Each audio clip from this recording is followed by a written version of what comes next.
Welcome to my YouTube channel. Today I'm going to make a blueberry milkshake. It's very delicious. Let's see how I make it. First, I took some blueberries, put in a blender. 3 spoons of honey now. If you don't want to put honey or run out of honey, you can put sugar instead. But now I put honey because it's very good for our health. And sugar is not very good for our health. And some milk I put.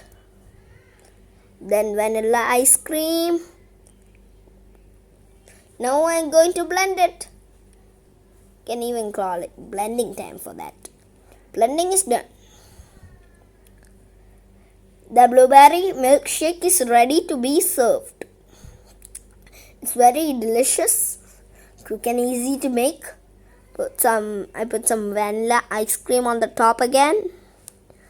Now, if you like my video, don't forget to like it. And don't forget to subscribe to our channel. If you have any doubt in making it, you can leave a comment in the comment section below. Bye. Have a nice day.